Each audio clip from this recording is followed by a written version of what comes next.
Welcome back for Chapter 2 of 6 of my free full-stack Spring Security and React Employee Management Service course. If you missed the first chapter, it is very important that you go back and watch it in full before starting this chapter, as we're missing code and context for this chapter and beyond. With that being said, as always, I'm Ethan, or unauthenticated, your favorite underqualified senior software engineer. And as I mentioned at the start of the last chapter, I'm going to be uploading this course as a short series over here on YouTube. Through the free version of the course, anyone can watch the course as each chapter is uploaded to YouTube and follow along line by line. I'll be showing every line of code as the course goes on. That way it's completely possible for anyone to sit down and watch the entire course for free. However, if you do want full access to the course and course materials up front, I'm also providing a couple paid versions of the course to grant you that access. The first paid action will grant you immediate access to the entire course, along with the private resources from the course at a fixed price of $15 through the course tier channel membership. This also grants you access to any other courses currently released at the time of having an active membership. The second option will also grant you immediate access to the entire course and all of its resources at a price provided by Udemy.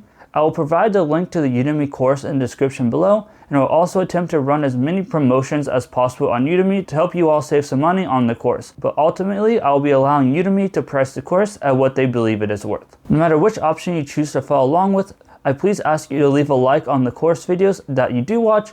It is a completely free way to support the hard work I put in to put this project together for you all for free. And if you want to see upcoming courses and other software projects, I would highly recommend subscribing because I upload programming videos typically twice a week. Now with that being said, let's go and hop into the second chapter of the course. In this chapter of the course, we'll be adding the Spring Security starter dependency and setting up our Spring Security configuration to allow for session authentication to remember when an employee has logged in. Along with this, we'll also be updating our employee service to read employee information for authentication from our pseudo database, along with setting up the simple authentication controller to send a login request. After we're happy with our changes on the backend, we're going to set up a global context and authentication service in the React application to store the logic to log in and store the logged in employee using a custom pre-configured Axios instance. We'll also create a login page along with the needed forms and other components to log the employee in. With all that being said, it's time to go ahead and hop into our backend and get started on configuring our Spring Security. Let's go ahead and add the Spring Security starter to our application so we can start configuring it. To this, let's go ahead and head over to start.spring.io. From here, we can act like we're creating a new project. And what we want to go and do is go to add dependencies. We're going to go ahead and add in Spring Security. Let's go ahead and grab this. And then from here, we can go ahead and click on Explore button at the bottom of the page, which is going to go ahead and open up the pom.xml that would be generated for the project. Here we can go ahead and copy and paste the Spring Boot Starter Security here. Then let's go ahead and hop into our application. And here we can go ahead and open up our pom.xml, and then we can go ahead and come below our Spring Starter Web and then paste that in and save that. And let's hop back into the web browser really quick. And then we also want to go ahead and grab our Spring Security test. So let's go ahead and copy this dependency, hop back into our application again. Once again, I'm just going to go ahead and come below our test here, but make sure we stay inside the dependencies and save. And now, depending on the IDE, you may need to either rerun the application or go ahead and hit the refresh button. For us, we're going to go ahead and click on this refresh Maven button, and that should go ahead and bring everything in. I'm also going to go ahead and stop the application really quick. That way, whenever we restart, it has everything. Now, if we go ahead and run the application again, it should start up. We should have Spring Security. So if we go ahead and open up the terminal here, and now you can see using generate security password. So now we know for a fact that Spring Security is in there and working. Now let's go ahead and start configuring our Spring Security and get everything working. Now that we got Spring Security installed, let's go ahead and just close out of our terminal here that we have a little bit more space. I'm also going to go ahead and close out our pom.xml. And the first thing that we need to go ahead and do is set up a class to go ahead and actually configure this. So let's go ahead and go into our com unknown coder. We're going to go ahead and make a new package. I'm going to go ahead and call this configuration. And go ahead and hit enter. And then inside configuration, we're going to go ahead and make a new Java class. We're going to go ahead and call this security configuration. Go ahead and enter and open this up. And let's go ahead and close out of our sidebar so we have more space here. Above our security configuration class, we'll need a few annotations to tell Spring Boot that this is our security configuration. The first annotation that we're going to go ahead and need is the @configuration annotation. This is basically going to go ahead and tell Spring to treat this class as a configuration class. So let's go ahead and import that. Next, we want to go ahead and bring in the enable web security annotation. Let's go and import that. And finally, we're going to go ahead and bring in the @enable method security annotation. And that should go ahead and do it. So let's go ahead and import that as well. And now we should be able to hop into our class itself. The first thing that we need to do is set up a password encoder. This will be used to encode and decode the passwords using a specified encryption methodology. To go ahead and set this up, we want to go ahead and create a public method that will return a bcrypt password encoder. So let's go ahead and say public bcrypt password encoder, password encoder. Let's go ahead and import our password encoder here. We want this password encoder to be available as a bean to the entire application. So let's go ahead and say @bean above the method here. Let's make sure we import that. And now we can go and hop inside of the method. Inside the method, we simply just want to return a new bcrypt password encoder. And that should go ahead and do it. Now what's going to happen is Spring Boot will see this method is a bean at the startup and then create a shared password encoder object that we can inject into our other components inside our application. Now for early phases of our authenticated application, we're going to keep track of if an employee is logged in by using a session. Sessions used to be automatically created by Spring Security anytime a user authenticated, and you used to have to manually tell Spring that you didn't want sessions created. Now stateless APIs are all the rage, so Spring Security decided to disable this feature by default, and now we must enable it and set it up manually. So to do this, we need to go ahead and create another bean. This time it's going to be of type security context repository. So once again, to do this, let's go ahead and just create a public method that returns a Spring Security repository. So we're going to go ahead and say public security context repository, security context repository. Let's go ahead and import our security context repository. Inside the method, let's go ahead and return a new HTTP session security context repository. Let's go ahead and import this class here.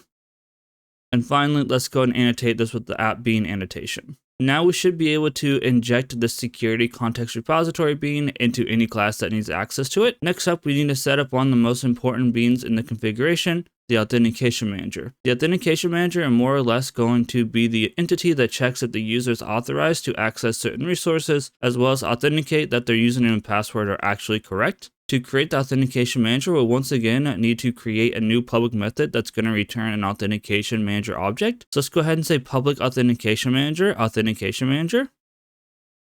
Once again, let's go and import our authentication manager object here.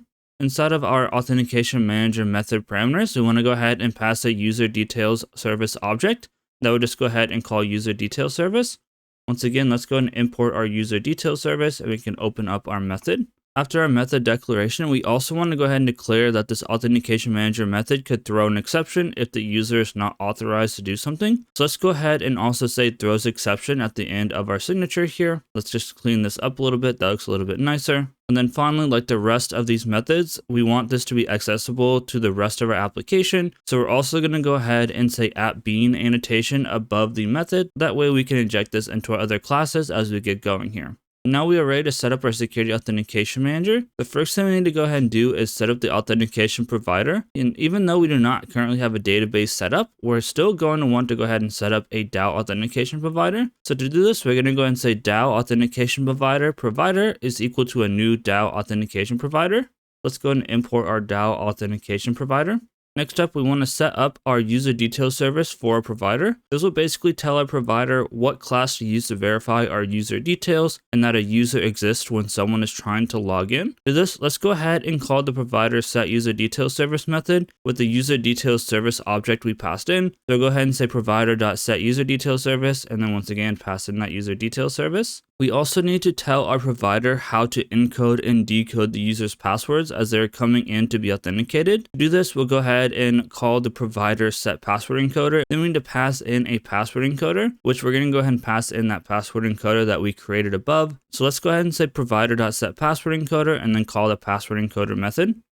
Finally, want to go ahead and return a new provider manager and then pass in that provider that we configured above. And that will give us an authentication manager which will check users' credentials/roles and tell application whether or not the user can access said resources. So let's return a new provider manager and then pass in that provider. Once again, we need to go ahead and import the provider manager because we have not used this yet. And that should be good to go here. So now we have our authentication manager. Next up, we need to deal with one of the most annoying things about being a web developer, and that's CORS. We need to tell Spring Security what origins can talk to us and what headers our application is allowed to expose to the front end. Once again, we want to go ahead and create a new public method, and this one's going to go ahead and return a type of CORS configuration source. So let's go ahead and say public CORS configuration source, CORS configuration source. We need to go ahead and import our CORS configuration source really quick. Above, we'll once again annotate it with @bean. And now we can go ahead and work inside the method. First, we need to go ahead and create a new course configuration object. So let's go and say course configuration is equal to new course configuration. Let's go and import our course configuration. The first thing we want to enable through cores is the ability to send the session data through headers. To do this, we need to call the configuration method that's called setAllowCredentials to true. And this is going to allow us to send the session IDs through an HTTP only cookie. So let's go ahead and say configuration.setAllowCredentials to true. Next, we want to enable the ability for our React application to actually talk to our backend application. To do this, we need to set up a whitelist to the dev server host and port of our React application. So let's go ahead and call configuration.setAllowedOrigins. And this is going to be a list of HTTP localhost 5173. Let's go and import our list of here. Then we need to go ahead and make sure that all the HTTP method types are allowed to be sent to our backend. To this, we'll go ahead and call configuration.setAllowedMethods with a list of star. And this is just going to go ahead and allow all the methods to be sent. And then the final property we want to set is the allowed headers, which is going to help us with sending session data back and forth once again. We want to go ahead and just allow all the headers here. So let's go ahead and call configuration.setAllowedHeaders with a list of star once again to just allow us to pass in all the headers. Now we just need to set up the URL-based course configuration source, and this is going to go ahead and allow us to set up different course configurations per URL. So it's going to go ahead and set up a URL-based course configuration source. Source is equal to a new URL-based course configuration source. Let's go ahead and import this guy. Then we want to go ahead and register our URL in the configuration for that course. So we're going to go ahead and say source.register course configuration to /** in configuration. So this is going to go ahead and allow us to just configure for all of the routes in our application the above configuration that we just set up. Finally, all we need to go and do is return the source and we're good to go. Now that we have all of our beans set up, we can finally set up the security filter chain, which will more or less configure all the rules we want our application security to follow. Using the security filter chain is the new way of doing things. I put new in air quotes because this has been the way to configure Spring Security for a couple years now. However, you still might see a couple tutorials here and there using the old overriding method. With that said, let's get started. We'll need to go ahead and create a new public method that will return a security filter chain. So let's just go ahead and say public security filter chain, security filter chain. Let's go ahead and import our security filter chain here. Inside the method parameters, we want to go ahead and pass in an HTTP security object. We'll call it HTTP. Once again, let's go and import our HTTP security. And it's possible our security filter chain method could throw an exception. So let's go ahead and declare throws exception at the end of our method declaration here. Finally, this needs to be a bean. So let's go ahead and annotate with the bean annotation and we can go ahead and get started inside of our method here. Inside the method, we're going to go ahead and start out by returning our HTTP object. And then we're going to go ahead and start chaining some different configuration options that we want to set up. First, we want to go ahead and disable CSRF. To do this, we're going to go ahead and call .csrf and pass in abstract HTTP converter : disable. Properly setting up CSRF tokens is beyond the scope of this course, so go ahead and make it easier on ourselves. We'll go ahead and just disable the feature entirely. Let's go ahead and import our abstract HTTP converter configurer here. Next, we want to go ahead and disable the default implementation of cores. So to do this, we're going to go ahead and call .cores and then pass cores to a lambda and call cores.disable. And this is going to go ahead and just disable, like I said, the default implementation of cores. Below this, we once again want to call cores again. And inside, we'll go ahead and set up another cores, which points to a lambda. And we're going to go ahead and call cores.configuration source, cores configuration source. And that should be good for setting up our cores. Next, we want to set up the ability to store information about the logged in user session. To do this, let's go ahead and call a .securityContext method. Once again, we'll set up a lambda function and call context.securityContextRepository, and we'll have the security context repository method that we created above. Next, we'll disable the request cache. This will ensure that we're getting fresh data no matter what. However, in a larger scale or production application, you probably won't want to disable this. However, we're going to go ahead and call the .request cache with request cache configurer : disable. Let's go ahead and import our request cache configurer. And finally, we can go ahead and start setting up our authorization for our HTTP request. So let's go ahead and call .authorize HTTP request.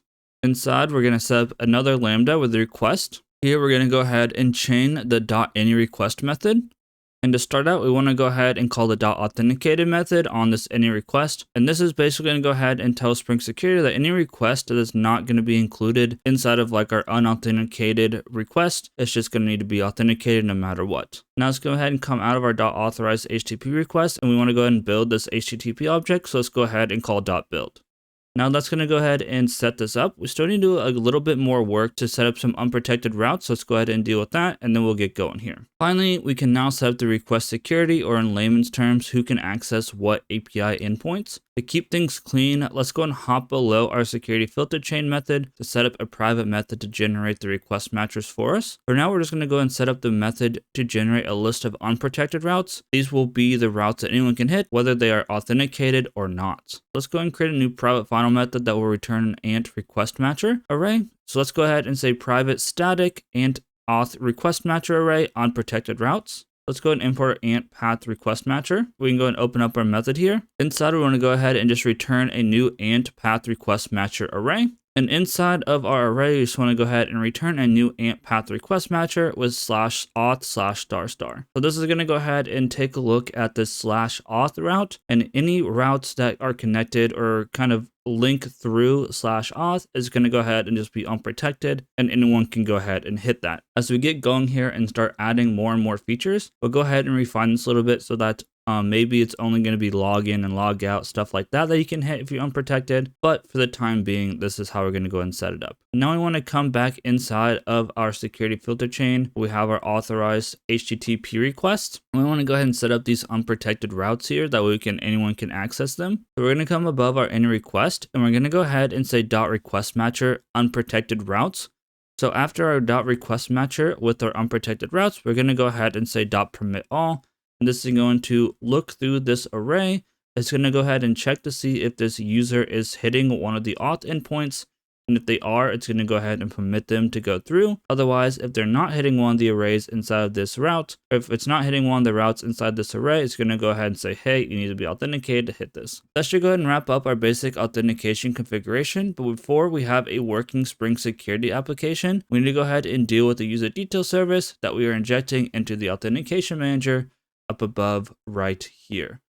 To be able to authenticate our users/employees, we need to set up a user detail service for authentication manager to use to authenticate said employee. To do this, we will update our existing employee service to be an implementation of the user detail service interface. So let's go ahead and come into our employee service class here. Then let's go and append implement a user detail service to the end of this. And let's go and import this. Now this is going to be mad at us because we need to go ahead and implement a method, and we'll do that in a second. But before we go and do that, we're going to end up needing to bring in some dependencies here. So below our @service annotation, let's go ahead and bring in the required args constructor. And this is going to go ahead and allow us to auto wire some of these beans that we're going to go ahead and need. And then we can go ahead and come into our user detail service here. We're going to go ahead and come in below our map of employees. And below our map of employees, we need to go ahead and get access to our password encoder. So let's go ahead and say private final password encoder. And then we need to go ahead and bring in a password encoder here. And since we have a bean of type password encoder inside of our Spring Security configuration, whenever we inject this or use the auto wire, it's going to go ahead and bring it from that bean there. So that is good to go. And finally, let's go ahead and address the error stating that we need to implement unimplemented methods. The method that we're missing is going to be called load user by username, and it comes from that user detail service interface. So I'm just going to go ahead and come up here, and we're going to allow our IDE to deal with this. So let's just go ahead and see what it's complaining about. We need to go ahead and implement the methods. So here it's going to be load user by username. So let's go ahead and click OK. We just let it go to the bottom, that's fine. And we can see that this is a user details object. It's going to be called load user by username. It's going to take in a username. Here our username is going to be the email because that's our unique identifier. And if we don't find anything, it could throw a username not found exception, and that is good to go. Let's go ahead and get to work in here. So we'll keep the return null for now, that's fine. Let's go ahead and set up a try statement really quick. Inside the try, I want to go and say employee is equal to read employee by email. And inside, we're going to go and pass in that username that we have above. Below the try, we'll go ahead and set up the catch. So catch employee does not exist exception E. If this is the case, we'll throw a new username not found exception with employee does not exist as the message. Finally, we go ahead and delete this return null here and come inside of the try. And then let's go ahead and say return user.builder. Here it's important that this user is going to come from our Spring Security because it wants to be a user details. It's kind of like the default implementation of our user details. And we need to go ahead and set up all the different properties of our user here. That way we can actually authenticate them. The first thing we need to go ahead and set is the username. So we're going to say .username, and that's going to be employee.getEmail. Next, we need to set their passwords. It's going to be .password with password encoder.encode. Inside of encode, we're going to go ahead and pass in employee.getPassword. And finally, we'll go ahead and say .build to build that employee object or user object in this case. So now what's going to go ahead and happen whenever we go into search to see if a username exists or a user exists and they're authenticated, we're going to go ahead and search for them by the username.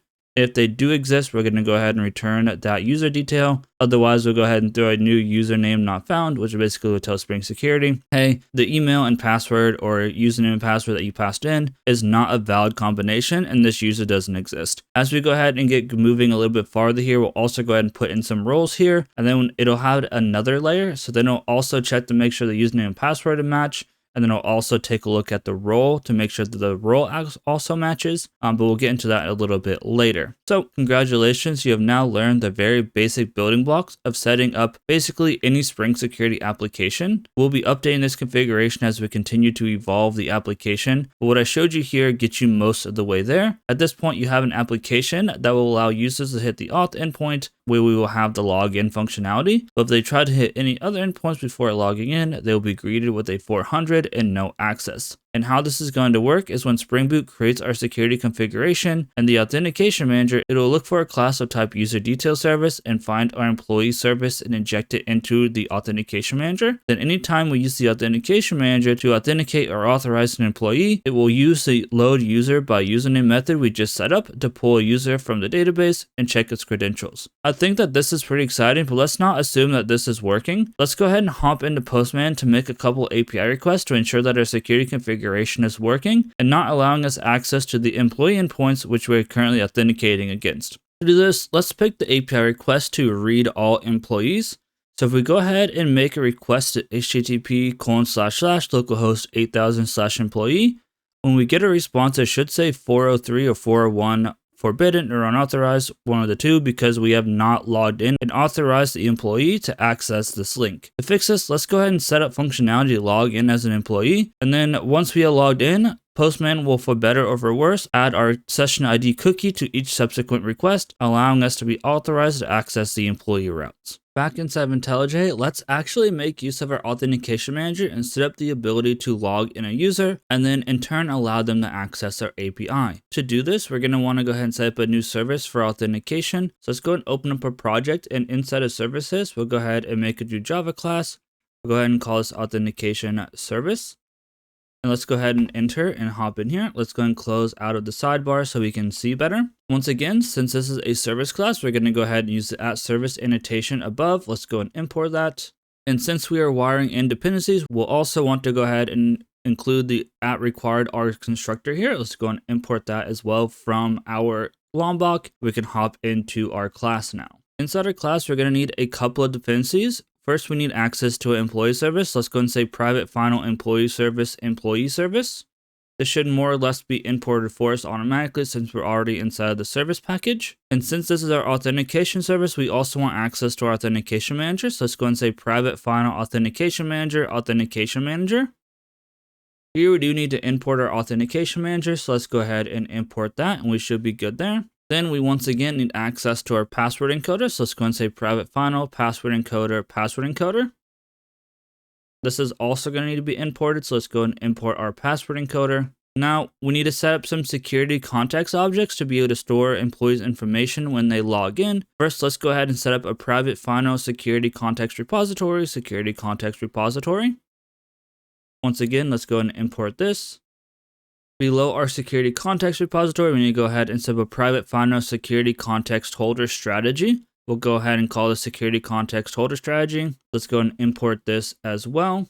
We want to go ahead and set this equal to security context holder.get context holder strategy. Let's go and also import our context holder strategy here, or security context holder, my mistakes. And now that's going to be all of our dependencies sorted out. We can go ahead and move along to setting up the ability for our employee to log in with their username and password, or in our case, their email and password. To do this, let's go ahead and set up a new method that's going to go ahead and log them in. So let's say public employee login employee. Let's go ahead and import our employee class from our entities. That's perfectly fine. And then inside of our method parameters, we need to go ahead and pass in a few parameters here. We're going to go ahead and pass in a string email, a string password, an HTTP servlet request, and an HTTP servlet response. We're going to need to go ahead and import our servlet request here, as well as our servlet response. This is going to get automatically passed in from our controller method here, and I'll show you guys that in a second. Now let's go ahead and open up our method here. The first thing I want to go ahead and do is set up a try. And we'll also set up a catch really quick. Inside the catch, we're going to go ahead and catch a generic exception E.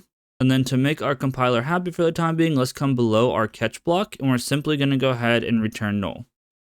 And the reasoning behind this is because we're going to go ahead and set up an exception to throw basically if we cannot log in successfully. And I'm just tired of the compiler yelling at us because we're not quite done yet. So to do that, let's go and open up our project here. And let's come into our exceptions and right click, and we'll go ahead and create a new Java class. We can actually create an exception with IntelliJ, so that's kind of nice. We're going to go ahead and call this invalid in credentials and then exception.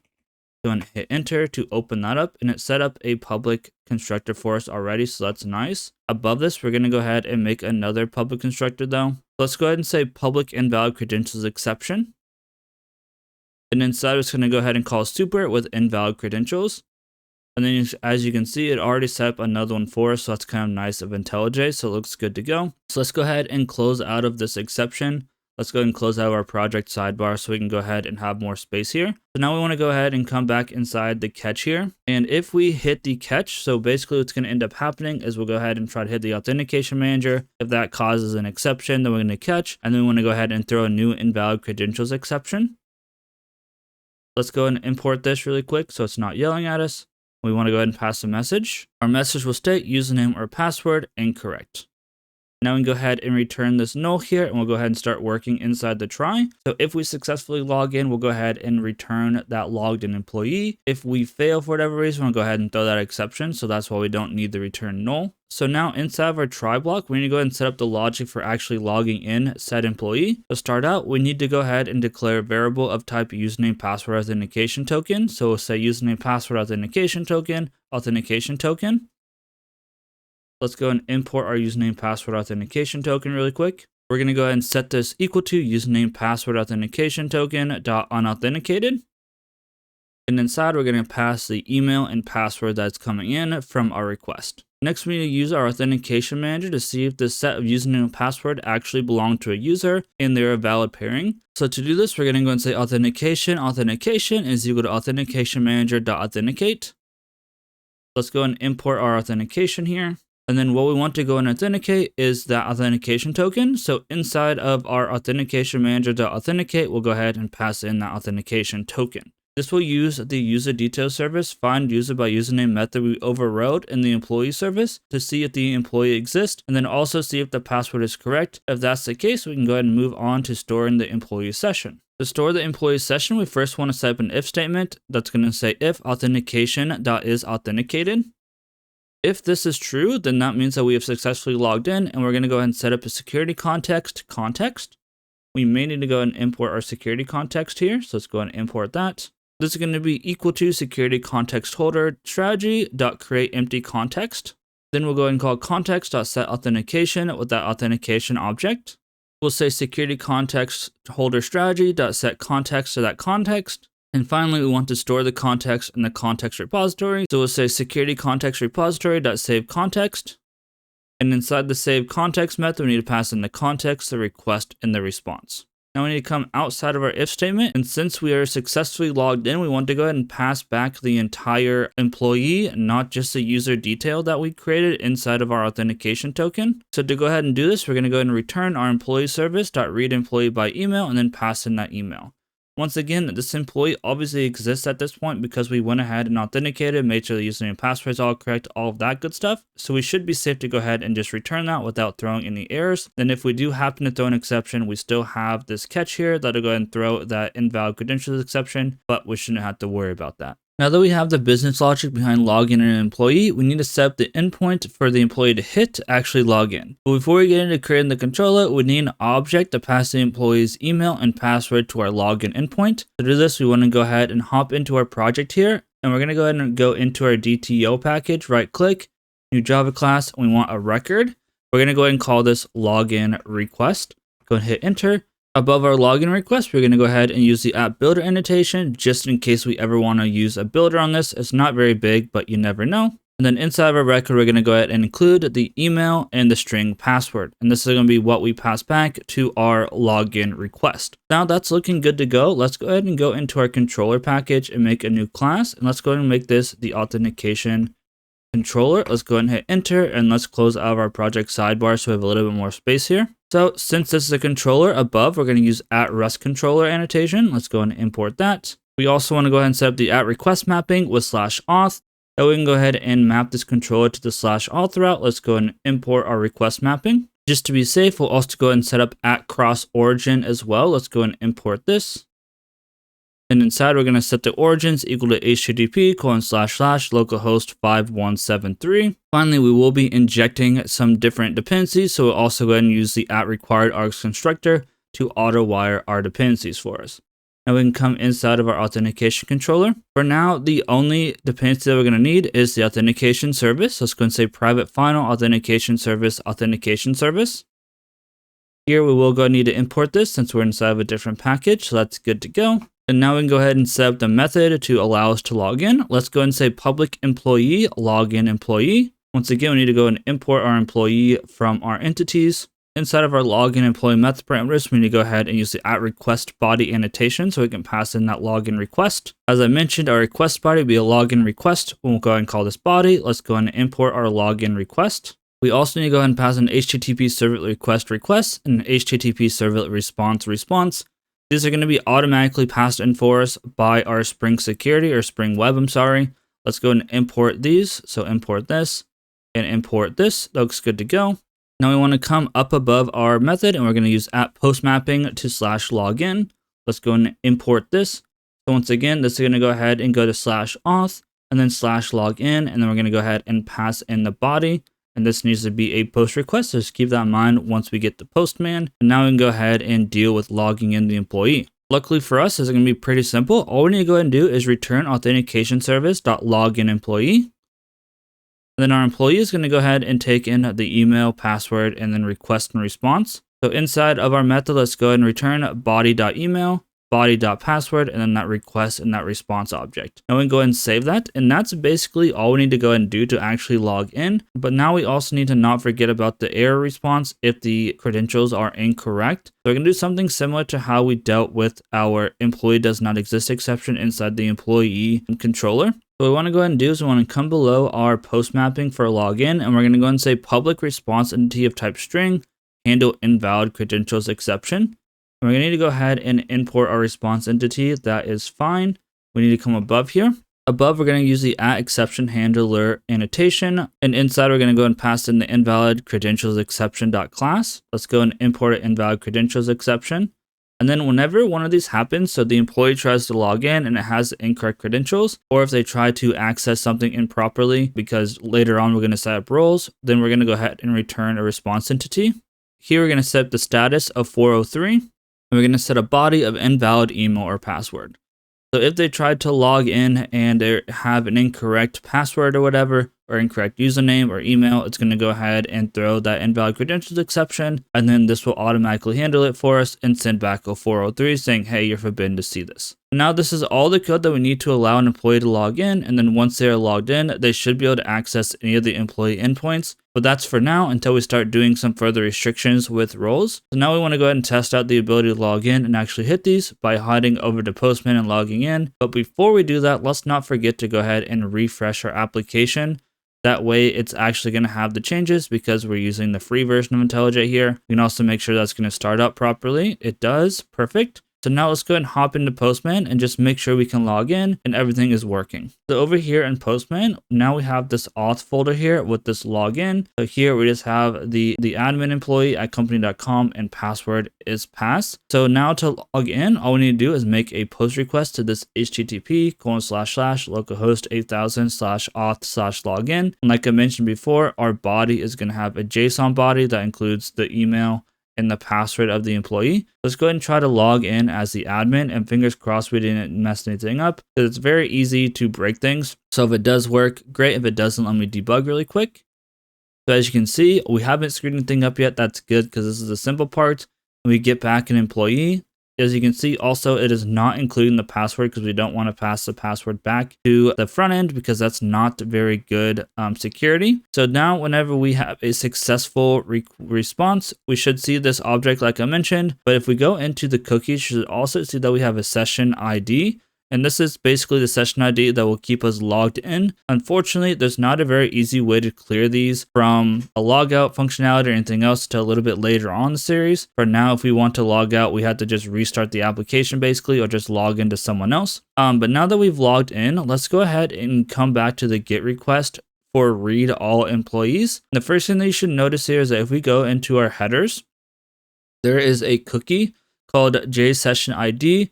And it has the session ID like I mentioned earlier. Spring will go ahead and consume this and check the session context to see if this session ID exists. And if it does, that means the user is making this API call has already been authenticated and is able to access the request. Then as we move forward, we'll also be able to check to see if this user has a specific role and the ability to use specific routes with the same JSession ID. But now that we have our login working, let's make sure that this is actually going to go ahead and go through. So now if we go ahead and hit send, you can see that we're getting all of our employees back, and that means that the login and session ID is working properly. So now that we know our login is actually working, let's see if we can make this work on our front-end application. So let's go ahead and hop into our React application, set up a simple login form, and then display some information whenever the user logs in. Now that we have established that we can log in using Postman, let's set up the ability to log in on our front-end application. To this, we need to set up a global context with a number of services and reducers to manage the employee that is logged in / trying to log in. To start though, let's simply go ahead and create a new file in the source directory. We're going to go ahead and call this types.ts.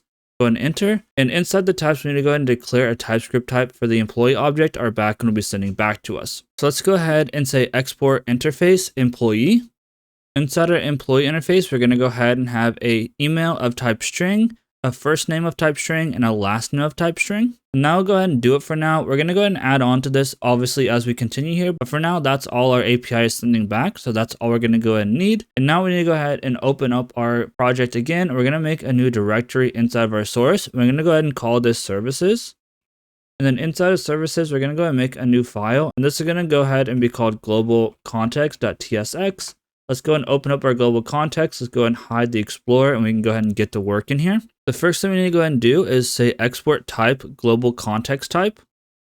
Inside of our global context type, we're going to have two properties start out. First, we're going to have an employee, which of type employee or undefined. We're also going to have employees of type employee array. Let's go and import this employee from our types. And this is basically what our global context is going to return back. So our global context is going to give us access to the employee that's logged in, as well as a list of employees that the employee can see. Now, if this employee is later on in a type of employee, they're not going to be able to see any of these. But if they're like a manager or whatever, they should be able to see lists of employees. Next, we also want to go ahead and declare another type. This is going to be an export type global context reducers.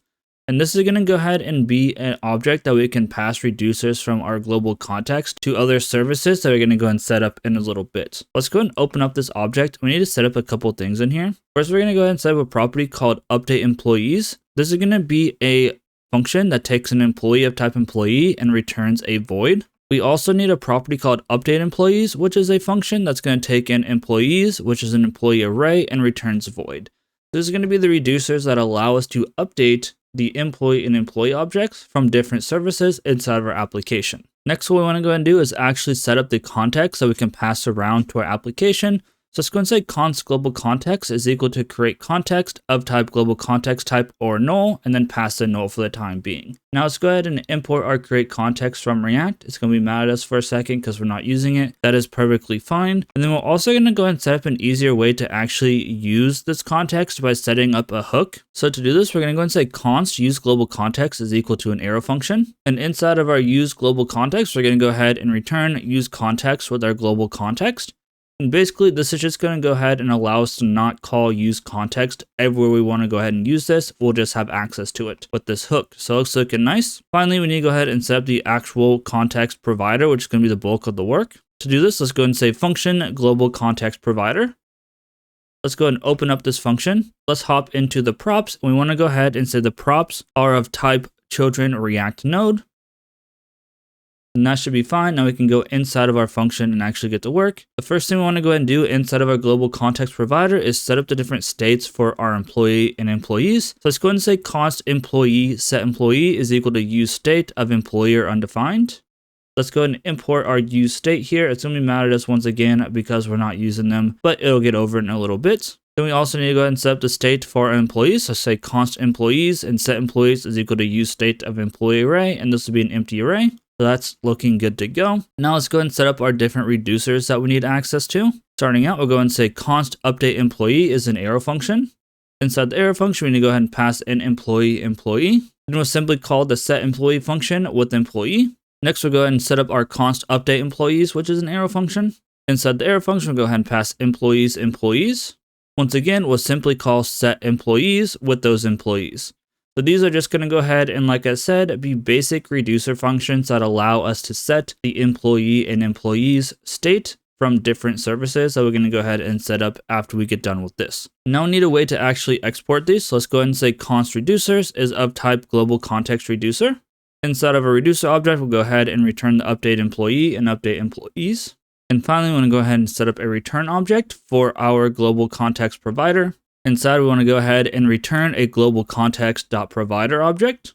Inside of the opening tag, we'll go ahead and have a value equal to an object of an object. Inside the value prop, we need to go ahead and pass in employee and employees. That way we can have access to our state across our application. And finally, inside of the opening and closing tag of our global context.provider, we need to go ahead and pass in props.children. That way we can go ahead and pass our state to our entire application. Now, there's still some things that are a little bit mad here. So for example, our use global context isn't being used. Our reducers aren't being used yet. They will be used. So we're going to go ahead and make that happy. There's a couple other things that are a little bit mad. But that's completely fine. We'll go ahead and make them happy next. But for the time being, let's go ahead and do it for this. Now we need to go ahead and set up our authentication service to actually log in and do all of that stuff. Like I mentioned in the previous step, now that we have the basic state set up for the global context, we need to set the ability to log in the employee. To do this, we want to go ahead and break up our code into an authentication service. That way our global context doesn't balloon into like a multi-thousand line file after we get all the different functionalities across the application implemented. Let's go and open up our files here, and inside of services, let's go ahead and make a new file.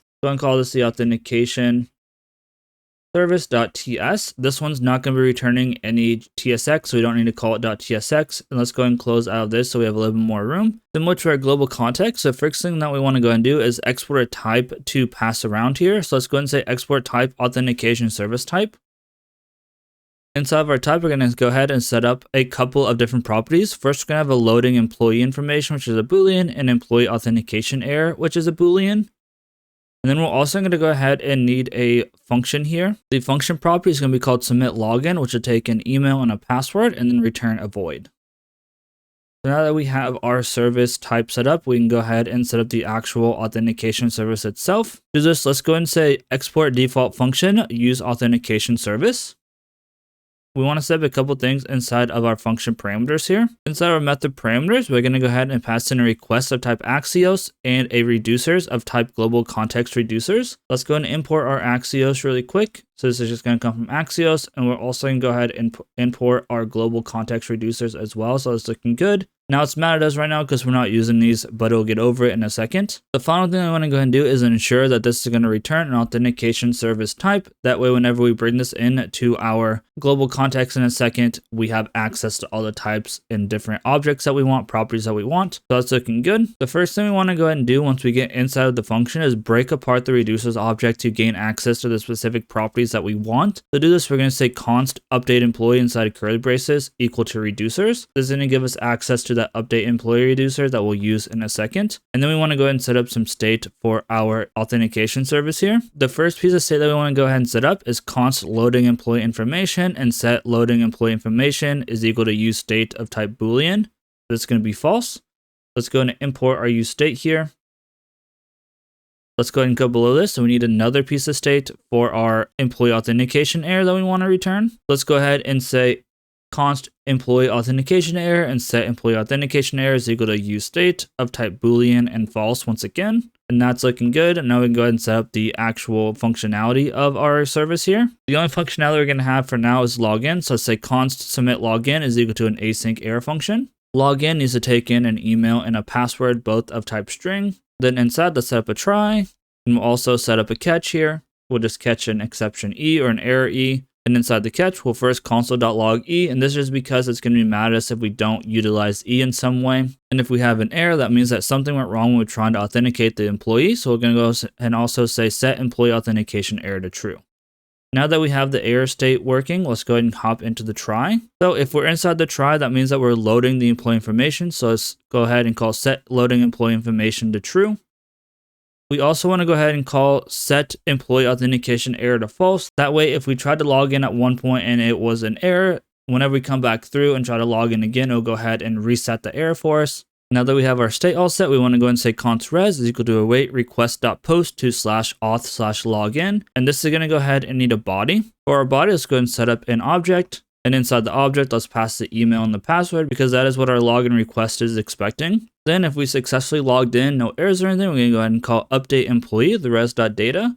An update employee is that reducer coming from our global context. So then we'll go ahead and set the employee inside of our global context, which will then be accessible globally throughout the entire application. Finally, you want to go ahead and set up a finally block.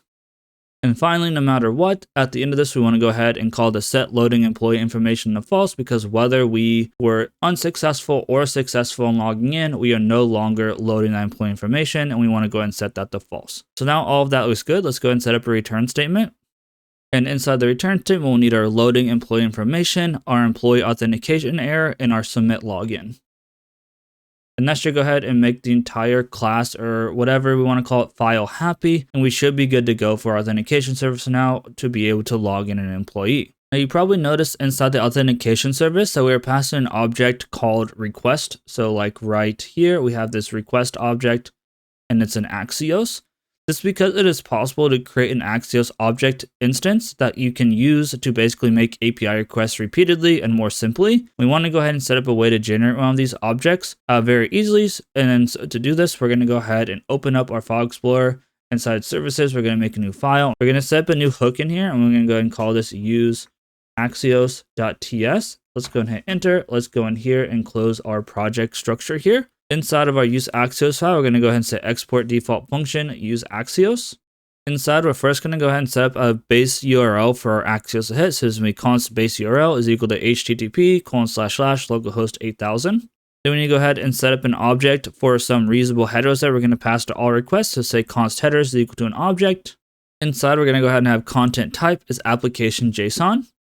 And it's important to send this because if you don't have this, it's not going to send the JSession token properly for some reason. I'm not 100% sure why Axios acts like this, but this was trial and error that I found. And finally, we want to go ahead and create and return the Axios object. So let's go ahead and say return axios.create and pass in an object. Inside the object, we're going to go ahead and pass in the base URL, the headers, and then with credentials true.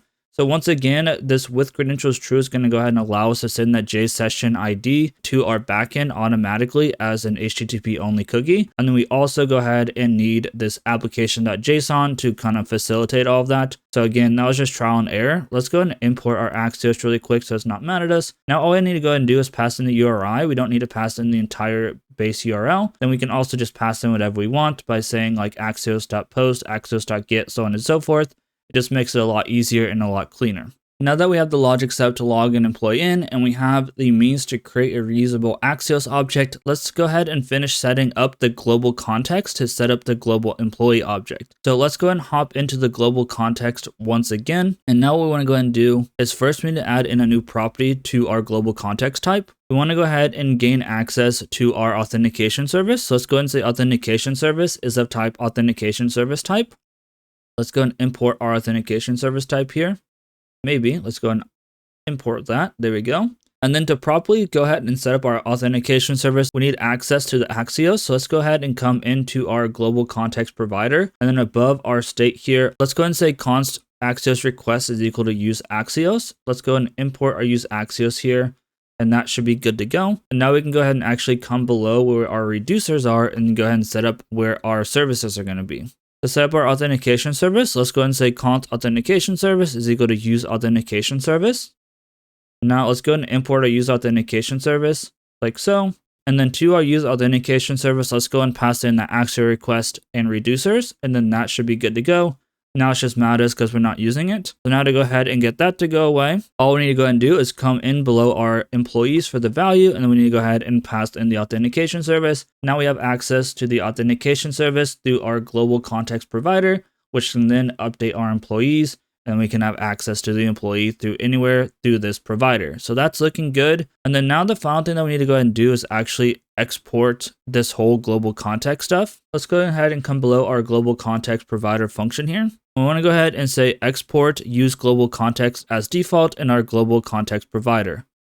So now that is actually looking all good to go. I almost forgot to add this part. That would have been bad because then it wouldn't have been able to find it. But what I was trying to say here before I got sidetracked saying that we need to export this is you can kind of see how we have our setup here. So we kind of have like our utility, we set up our Axios, we have our state, then we're going to have like our global reducers here, and we're going to have our services.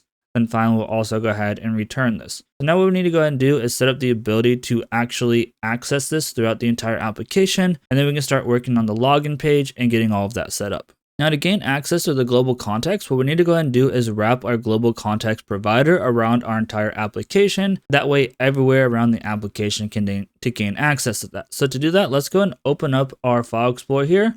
We actually want to go to main.tsx. And what we want to go ahead and do is inside the render above the strict mode that is wrapped around our app, we want to go ahead and include a global context provider object. And that should go ahead and open and close that. Let's go ahead and copy this and then bring this below our strict mode as well. Then let's go ahead and just make this look a little bit prettier. Let's go ahead and bring the import in and that should be good to go. So now anywhere inside of our application, we should go ahead and have access to the global context, which means that we can access our services and we can also access our employee and a bunch of other state as we get going here. So now that we have all this set up, we can go ahead and start working on the login functionality from the form standpoint and get an employee logged in and looking good to go. As mentioned in the previous section of this chapter, we now have the ability to log in the employee set up inside of the global context as well as the authentication service. So now we can go ahead and finally set up the page to allow the employee to actually log in. Let's open up this guy here, and inside of our pages, let's go ahead and make a new file. Let's go ahead and call this login page.tsx. And then here we do not need any CSS or anything. So we're going to go ahead and just close out of everything here and just have our login page. To set up our login page, we're going to go ahead and say export default function login page. And then we'll go ahead and set up the return inside of our login page. Inside the return statement, we'll have a div with a class name of page. And now that our compiler is happy, we can go ahead and set up the state and logic above our return statement here. The first thing that we need to go ahead and do is bring in the global context, specifically the employee from the global context. So let's go ahead and say const employee in an object is equal to use global context as global context type. Let's go ahead and import our global context here. And we'll also go ahead and import our global context type. And now that'll go ahead and give us access to the employee. It's going to be mad for a second because we're not going to use the employee right away, but that's absolutely fine. It can complain. Next, we need to be able to actually navigate away from the login page once the employee is logged in. So to do this, we're going to go and say const navigate is equal to use navigate. Use navigate is going to go ahead and come from React router DOM. So let's go and import that as well. Now we actually need a way to call this. So to call this navigate function, we're going to go ahead and say const navigate to employee portal is equal to an arrow function. And inside of our navigate to employee function, we're going to go ahead and call navigate /portal/admin/myself. Now, right now, we don't have any user roles actually set up. So for the time being, no matter what, whenever we log in, we're just going to go ahead and navigate them to the admin myself. Again, once we go ahead and set up roles in the next chapter, we'll go ahead and set this up to actually navigate to the proper place. The last thing that we need to go ahead and do is set up a use effect. Let's go ahead and import our use effect here. Now let's go ahead and clean this up a little bit. Inside of our dependency array, we want to go ahead and pass in the employee. Then inside of the hook, we want to go ahead and check if employee is logged in, or if they're not undefined basically. So if they're logged in, they won't be undefined. And if they are defined /logged in, we're going to go ahead and navigate to employee portal. That should basically undo it for all of our state and logic. Now we can go and hop back into the return statement and get to work on the page structure. Inside of our page div, we want to go ahead and set up another div with a class name of page container center. Inside of our page container center div, we want H1 that says company portal. And then for the time being, below our H1, we're going to go ahead and set up a set of fragments with login form. This is basically just a placeholder that we're going to go ahead and replace with the login form that we're going to go and set up next. Now we have set up a way to store the employee that was logged in and a page to open for the employee to log in. Let's actually set up the form to log the employee in. As I mentioned several times, this application has been designed around reusable components to speed things up as we get going. So we're going to start out here by creating a form component that can be reused. And we will start out by using it to log in, and we'll also use it for some other things as we continue. To create this form component, let's create a new directory. So let's open this up. Create a new directory inside source. Go ahead and call this components. And then inside components, let's go ahead and create a new folder. Inside components, let's go ahead and make a new directory. We'll go ahead and call this form. And then inside of form, let's go ahead and create a new file. We'll go ahead and call this form.tsx. Let's also go ahead and create a form.css. And then let's go ahead and close out of our project here. Let's go ahead and open up the form.tsx. This is going to be a pretty basic component that primarily just renders children component. So the first thing I want to go ahead and do is first import our form.css. We are going to be passing in some properties to this form. So let's go ahead and set up interface form props. Now inside of our form props interface, we're going to go ahead and set up a few properties. First of all, a button text string, an error boolean, an error message string, an action, which is a function that takes in a React mouse event and returns void, children, which is a React node, height, which is an optional string, and width, which is an optional string. Now that we have our prop setup, let's go ahead and say export const form, which is a React FC and takes in form props equal to an arrow function. Inside of our parameters, we're going to go ahead and have an object with button text, error, error message, action, children, height equal to fit content, and width equal to fit content. This will go ahead and allow us to break apart those props and more easily use them inside of our component. Now let's go ahead and set up our return statement. Inside the return, let's go ahead and set up a form with a class name equal to curly braces. Inside of our curly braces, we're going to backticks column, employee management form, and then $ curly brace error, question mark, employee management form, error, or employee management form border. Let's go ahead and close our form object. Now we want to open this up, and then below our class name, we also want to go ahead and add in a style, which is an object with height and width. Inside of our form, we're going to go ahead and check for error. If there's an error, we're going to have a paragraph tag with a class name employee management form error message. And inside the p tag, we're going to have curly braces with error message. Let's come below here. Below our error message, we just want to go ahead and render the children. So now you can see we still have an error with button text and action. We're going to go ahead and come back through and create a button a little bit later on, but this is good to go for now. So with this being all set up, let's go and hop into the form.css and start setting up some of the CSS we need. Let's go and start with a .employee management form. Inside, we'll have padding of 1 rem, border radius of var border large, a box shadow of var box shadow, and a background color of var foreground. Next, we want to go ahead and set up .employee management form border. Inside, we'll have a border of 1 px solid var border color. Then we want to go ahead and set up an employee management form border error. And for our error border, we'll have a border of 1 px solid var error red. That should go ahead and do it for our CSS for our form. Next up, we need a way to actually submit our form. So let's go ahead and open up our Explorer here once again. And inside of our components, we need to go ahead and create a new reusable button component. So let's go ahead and make a new directory called button. And then inside the directory, we'll go ahead and make a new file. We'll call this button.tsx. And we'll also go ahead and make a new file. And we'll call this button.css. Let's go ahead and close out of our Explorer, hop into the button.css. Once again, first thing we want to go ahead and do is import our button.css. Then we need to go ahead and create an interface called button props. The first property inside of our button props will be a type of type primary, secondary, air, or transparent. We'll have a children property of react.react node. We'll have an optional height of type string, an optional width of type string, an optional ID of type string, and a handle click, which is going to be a function that takes in an event of react.mouseEvent on an HTML button element. Now that we have our props all set up, let's go and say export const button is a react.fc, which takes in button props. Inside the props, let's go ahead and pass in an object. Inside the object, we'll go ahead and pass in type, children, height equal to fit content, width equal to 100%, ID equal to nothing, and handle click. Inside our function, let's go and set up our return statement. Inside the return, let's pass in a button. In the button, we'll have an ID equal to ID. We'll have a class name equal to curly braces, backticks, employee management button, and employee management button $$ curly brace type. We'll have a style with width and height. And finally, an on click, which is equal to handle click. Now let's come inside the button itself, and we simply want to go ahead and render the children. So that should go ahead and do it for our entire button class or button component itself. Let's hop into the button.css. Let's go and start out by saying .employee management button. Here we'll have a padding of 0.5 and 0.75 rem. Border will be none. Border radius will be var border small. Font size will be 1.25 rem. Font weight will be 600. And we'll have an outline of none. Next up, let's go and set up employee management button hover. For our hover, we want a cursor pointer. Padding will be 0.375 and 0.625 rem. And our background color will be var foreground.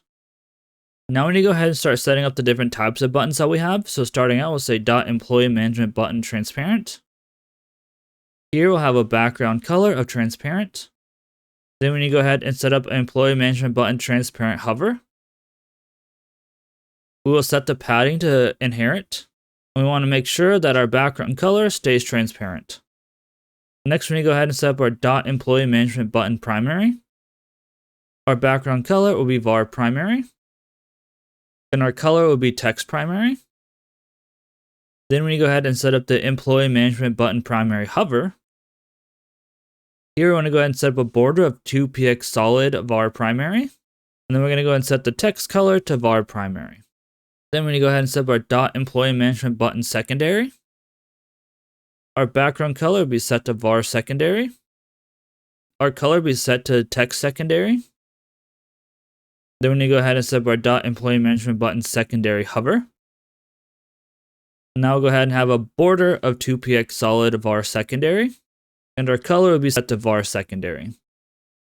Our final button type is going to be employee management button error. Here we need to go ahead and set the background color to var error red. And the color to var text primary.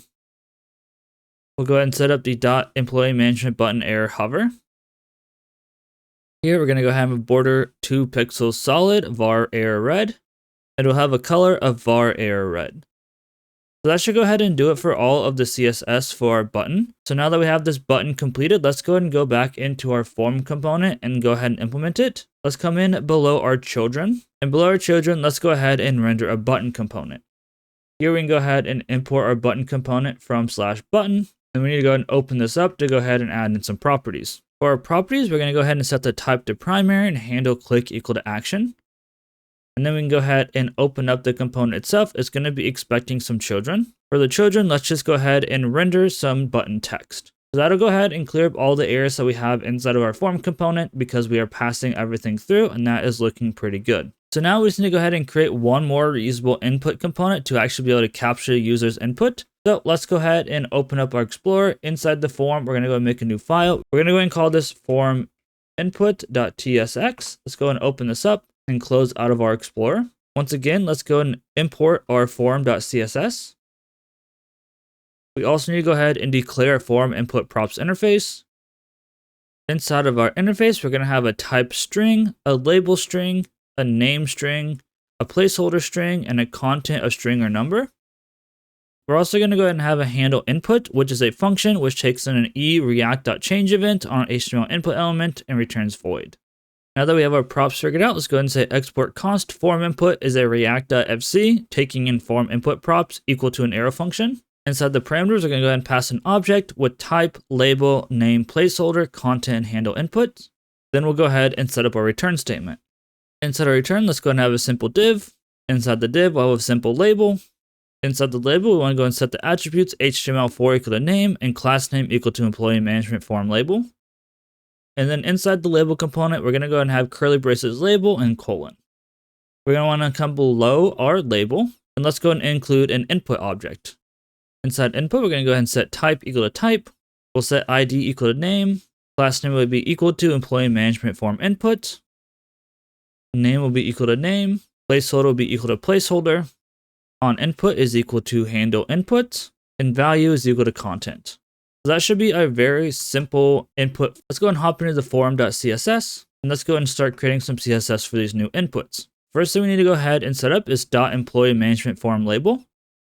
Inside this class, we're going to go ahead and have a padding bottom of 0.5 rem. We will have a display block, a font size of 1.25 rem, and a font weight of 600. Next, we need to go ahead and set up a .employee form input. Here, width will be 100%, padding will be 0.5 rem, color will be var text primary, font size will be 1 rem, font weight will be 600, outline will be none, border will be 1 px solid var border color, and our border radius will be var border small. Next, we need to go ahead and say .employee management form input focus. Here we want to ensure that outline is none. Border will be 2 px solid var secondary, and padding will be 0.438 rem. The final thing we need to go ahead and worry about is .employee management form input : placeholder. Here we'll go ahead and set the color to border color, and the font weight to 400. That should go ahead and wrap up the components we need to go ahead and create a nice looking form. Now there is one last thing I want to go ahead and set up before logging in an employee, and that is a spinner so we know something is happening after we click login. So let's go ahead and open up our project explorer again, and then inside components, let's go ahead and create a new folder. We'll go ahead and call this loading, and then inside of loading, we'll go ahead and make a new file. We'll go ahead and call this loading.tsx, and we'll make another new file called loading.css. Let's go ahead and close out of our explorer and open up loading.tsx and get to work here. First thing that we want to go ahead and do is import our loading.css so we don't forget. Then we want to go ahead and say export const loading is a react.fc arrow function. This one's not going to take in any props, so we can go ahead and just set up our return statement. And our return statement is just going to take a div with a class name loading. So that's all we need for the TSX of loading. Let's go ahead and open up our CSS. Inside the CSS, we need to go ahead and set up .loading. Inside of loading, we'll go ahead and set up a border of 0.5 rem solid var foreground. We need a border top of 0.5 rem solid var primary. We will set a border radius of 50%. We'll set a width of 3.75 rem, a height of 3.75 rem, and an animation of spin for 2 seconds, linear and infinite. Now let's come below here. Now we need to go ahead and set up the keyframes for how this is going to work. So it's going to say at keyframe spin. Inside our keyframes, we're going to go ahead and say 0%. And inside 0%, we're going to go ahead and say transform, rotate 0 degrees. Then we want to go ahead and say 100%. Here we'll go ahead and have a transform, rotate 360 degrees. So that'll go ahead and make basically a spinning logo or a spinning icon that'll go ahead and just infinitely spin while we are loading up anything that we need to do. Now that we have everything we need to finally create our login form, let's go ahead and do that. So to do this, let's go ahead and open up our directory here. We'll go ahead and make a new folder inside of our components. We'll go ahead and call this login form. And then inside of login form, let's go and make a new file called login form.tsx. We're not going to need a CSS for this, so we'll go ahead and close out this. We can also go ahead and close out a lot of our TSX and CSS files that we were messing with before. So just go ahead and leave login page and login form. The first thing we need to go ahead and do inside of here is create a new interface called employee login. Inside the employee login interface, we're going to have an email string and a password string. Then we go ahead and export const login form react.fc arrow function. Let's go and set up our return statement. And inside of our return, for the time being, let's just go ahead and return an empty fragment. That way the compiler does not matter to us as we set up our logic and our state that we need. To start us out with our state, we need access to the authentication service. So let's go and say const object authentication service is equal to use global context as global context type. Let's go and import our use global context and also go ahead and import our global context type as well. Next, we need to go ahead and set up some of our state. So to do that, we're going to go and say const employee login and set employee login is equal to use state of employee login. Let's go and import our use state here. And let's go and set up an object for the initial state. For our initial state, we'll go ahead and start out the email as an empty string and the password as an empty string. Let's come below here. Now we need to go ahead and deal with the input changes. So let's go ahead and say const handle input change as an arrow function. Inside the function parameters, we want to go ahead and pass e, which is a react.change event on an HTML input element. Inside of the handle input change, let's go ahead and call the set employee login. We'll go ahead and pass in an object. Here we'll go ahead and say ... employee login. Then we'll go ahead and use square braces with e.targetID is equal to e.target.value. So that'll go ahead and update those properties for us dynamically. Now we need to handle actually logging in. So let's go ahead and say const handle login is equal to an async arrow function. Inside of the handle login arrow function parameters, we're going to go ahead and pass in an e, which is a react.mouse event, and an HTML button element. Inside, we're first going to go ahead and call e.preventDefault. Then we're going to go ahead and call the authentication service.submitLogin. Then inside the submit login function, we're going to go ahead and pass in the employee login.email and employee login.password. That should go ahead and do it for all of our logic. Now we can come back into return and delete that fragment. We want to go ahead and replace it with the form component that we created before. Now let's go ahead and import our form. Make sure it actually comes from the correct place, not react.dom. We want it from ./form/form. Then we need to go ahead and set up some properties inside opening form fragment or opening form component. We're going to go and set the button text to login. The error is going to be authentication service.employee authentication error. Error message will be invalid email or password. Action will be handle login. Width will be 25 rem. For the height, we'll go ahead and check the authentication service.employee authentication error. If there's an error, we'll do 20 rem. Otherwise, we'll do 17 rem. Now let's come inside the form component itself. Inside the form, we want to go ahead and set up some curly braces, checking for authentication service.loading employee information. So let's go ahead and clean this up a little bit. We'll go ahead and do some spaces here. And then we'll go ahead and if we are loading, we'll go ahead and show one thing. If we're not loading, we'll show something else. If we are loading, let's go and get rid of this. And we'll go ahead and render the loading component. Let's make sure we go ahead and import the loading component. Otherwise, we're going to go ahead and keep these fragments and then build inside of them. Inside the fragments, let's go ahead and have form input. Let's make sure we go ahead and import our form input really quickly. Let's go ahead and make some space so we can put in our properties. We'll set the form input type to email. We'll set the label to email. We'll set the name to email. Placeholder will be employee email. Content will be employee login.email. And handle input will be handle input change. Let's come below the form input. Let's go ahead and render another form input. Once again, let's clean up some space. We'll put in some props. Type will be equal to password. Label will be password. Name will be password. Placeholder will say employee password.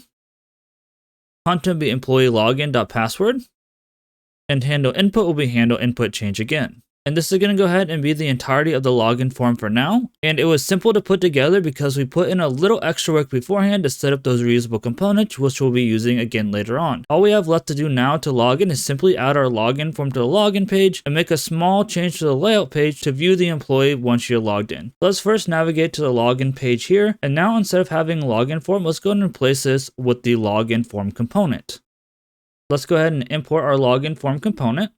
And that should be good to go. Now all we need to go and do is update our layout page to be able to actually view the employee's information whenever we get navigated. As I mentioned in the last section, now we want to go ahead and update our simple layout page to be able to view the employee's first and last name after they have successfully logged in. Let's go and open up our Explorer here, and then let's go ahead and open up our layout page.tsx. So now what we want to go ahead and do first we need to gain access to that employee that just got logged in. To do this, what we need to go ahead and do is say const employee is equal to use global context as global context type. Let's go ahead and import our use global context. We'll also go ahead and import our global context type. And then now what we can go ahead and do is we want to go ahead and delete this layout page right here.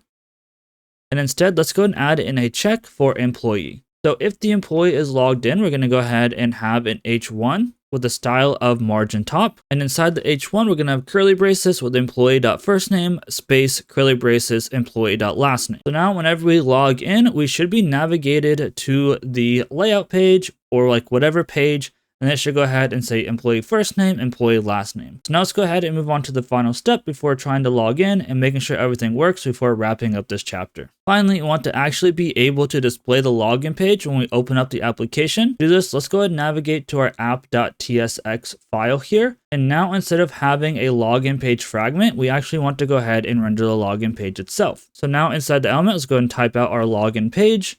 Let's make sure that we actually go ahead and import our login page and save that. Everything should be updated. Our backend should be up to date. So now let's go ahead and try to log in to the front end and make sure everything is working. So let's go ahead and open up our web browser here. And now, as you can see, we have a login form here. I'm just going to go ahead and open up the expect window and open up network tab just to make sure everything is working. So if we go ahead and say admin employee at company.com and then PASS. Hopefully, fingers crossed, we have everything set up. Remember, it was working in Postman, so hopefully it's going to work. Hopefully, course is all set up. So let's go ahead and click login. Now you can see we have admin employee and manage self page. I'm not sure if that loading spinner is actually centered the way it was supposed to be. I might have missed some CSS, or maybe we're going to set up that CSS at a later date because the login page or the login form wasn't fully up to date yet. We're going to make a couple more updates to it, but that is looking pretty good. As you can see, now we can see admin employee. Let's go ahead and go back into here. Now let's go ahead and log into manager employee at company.com, and we'll go ahead and pass in PASS for password.